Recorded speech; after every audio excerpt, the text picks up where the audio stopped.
Now, wow, my people, wonders shall never end. There's this trending gist, this trending voice note, where one UK-based lady just dropped against Natasha Akpoti and our Senate President Godswill Akpabio. So the lady talk say Natasha been get conversation with am, when they talk about this girl where they been buy for Akwa State, this job seeker. No be small thing, my people, the thing even shock me. Oh, she has said a lot. Make I leave una, make una watch the video. Don't forget to like, comment, and share. There was this girl that was killed. What's her name? Oh, Iniubong, that girl that was killed some years ago. That has her organs were actually used for the wife, because the wife was really ill 3 years ago or so. We know. So they killed the girl, and her organs were used for the wife. So a whole lot. And then many women are reaching out to me. Even this guy, Pato Rankin, this musician, Pato Rankin. Pato Rankin told my husband's age, because they are close, that his wife also tried to do a job for Akpabio. But he didn't pay her because he wanted to sleep with her. So this lady, this UK-based lady now, come post for her social media handles. She wrote, "Introduction to the call out. Welcome to our common sense republic. The truth wears no marks. Hello, beloved people of conscience and courage. Welcome once again to our common sense republic, where truth is unfolded and saved undiluted, and integrity stands tall without compromise. Before I announce the time for our upcoming live broadcast, I urge you all, media houses, bloggers, journalists, followers, advocates, critical thinkers, and even the doubters to tag your family, friends, and fellow Nigerians. This is not ordinary revelation. That we are about to unpack together is a systematic manipulation of the Nigerian public and the weaponization of gender by Senator Natasha Akpoti, not for justice, but for political gain and personal vengeance. And for the record, to those saying, who is this one? She must have been bought or she's beneath Natasha. Let me unequivocally clear, I am not hungry, not poor, and definitely not for sale. I have saved this country honorably through the Standards Organization of Nigeria, SON. I was a key initiator of the SON cap and pre-shipment inspection tests, now a cornerstone for Nigeria quality control system. And also through the Police Service Commission, the police reforms and gender mainstreaming frameworks within the Nigerian police force that are applauded today. I helped initiate those too.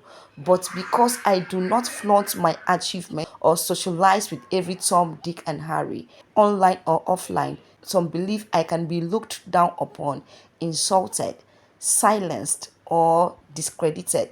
They are mistaken. I stand on truth, ethics, and the kind of spiritual and cultural grounding that money and manipulation can never shake. I don't like making videos or coming live on social media or even granting interviews for some reasons, but I will do that on this issue. The last time I did Facebook and Instagram live broadcast was in 2022, and that was with Dr. Delu Momodu. Now let's get to the core of the matter. The next post is the call outs. You can also read our page on Facebook for more shocking details. In every democracy, institutions survive not just by law, but by discipline. From Westminster to Washington, the order in Parliament is sacred. And when that order is disrupted, what follows is not politics, it is procedure. This is not just a story about one senator. This is about the Nigerian Senate defending its dignity on a timeline that exposes the truth behind the noise.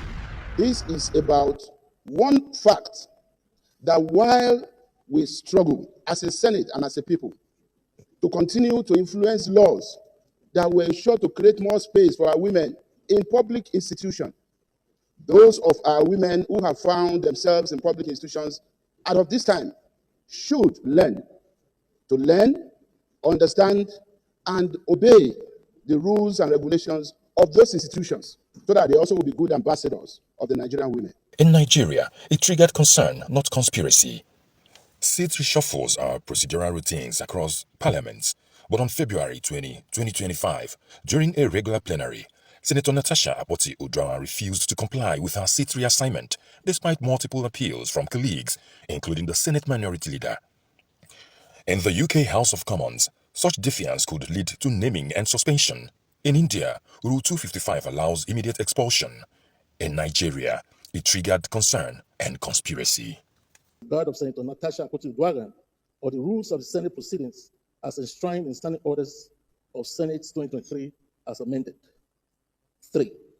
That contrary to Section 6, subsection 1 and 2 of the Standing Orders of the Senate as amended, Senator Natasha Akpoti refused the lawful instructions of the presiding officer to move to her newly assigned seat before raising her order 10 to the Senate, even though the rule states that a senator must speak from his or her assigned seat.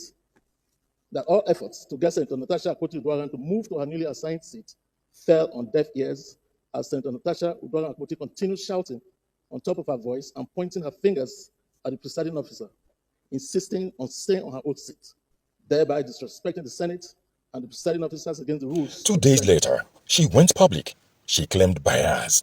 She claimed injustice, but she made no mention of harassment, no allegation, no hint, no implication. And then he got to this particular sitting room and he said, "Do you like my house?" I said, "Of course, sir. Every room, beautiful, nice interior." In criminal law, it is called prior consistent silence. In politics, it raises a question. If it was so serious, why wasn't it said then? And the petition is against the President of the Nigerian Senate, Senator Godswill Akpabio, for sexual harassment, abuses of office, and malicious obstruction of legislative functions of distinguished Senator Natasha Akpoti. On February 26th, the Senate responded not with vengeance, but with a petition.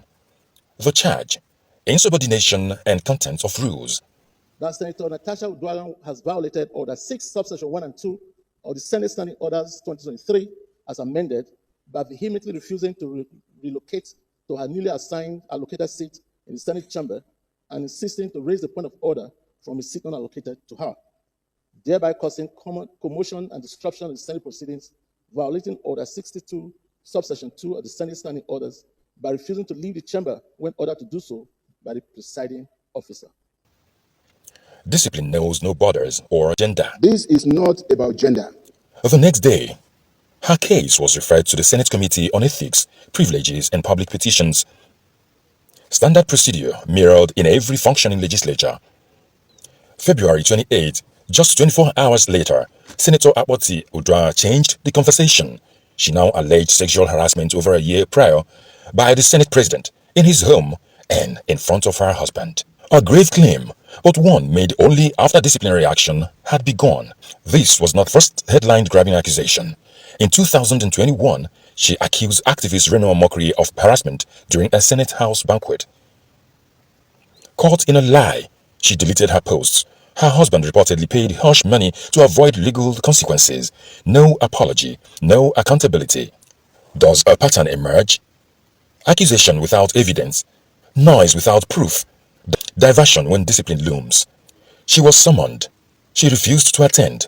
Senator Natasha Akpoti claims to be a victim, but her actions tell a story of manipulation, mischief, and calculated deceit.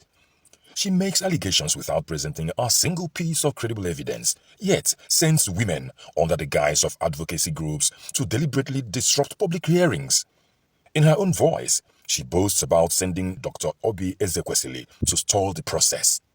This is not the behavior of someone seeking truth. It is a tactic, one she has repeatedly used to weaponize public sympathy, manipulate the media, and distract us from her lack of proof. While she weeps at international platforms like the IPU, behind the scenes, she mocks the very Nigerians she claims to represent. This is not justice. This is performance. So when I now called her and told me this is the plan, she said, fine. She put herself, she put a team, feeder. Feeder brought in 5 lawyers, and there's another lady who manifested Dr. Abiola. They came together and they said they will go there and disrupt. So the plan was intentionally to disrupt that thing so that they will not move on. What was it? They said it's been adjourned or something. Adjourned indefinitely. Yes. The committee sat in her absence. The Senate upheld the recommendation, 6-month suspension for conduct unbecoming of a senator, not for speech or agenda. Mr. President, distinguished colleagues, the Senate Committee on Ethics, Privileges and Public Petition, having due deliberation of the matter as revealed by Senator Iniobong Raphael Adaramodu, Senator Titus Tatenja Zam, Chamber staff, and the Sergeant at Arms, the committee recommends as follows. 1. That the Senate do suspend Senator Natasha for 6 months for her total violation of the Senate Standing Rules 2023 as amended for bringing the presiding officer and the entire Senate in general to public opprobrium. The principle is universal. Rules protect integrity, not individuals. When you follow the timeline, the picture is clear. The allegation came after the sanction process began. This is not silencing, this is accountability. Senator Akpoti was not silenced. She spoke on radio, she appeared on national TV, she was defended by allies, but she was also held accountable. In democracies, credibility matters, evidence matters, and discipline sustains dignity. This isn't vengeance, it is precedent. Because truth needs no noise. This isn't vengeance, it is precedent. Because truth needs no noise, it only needs a timeline.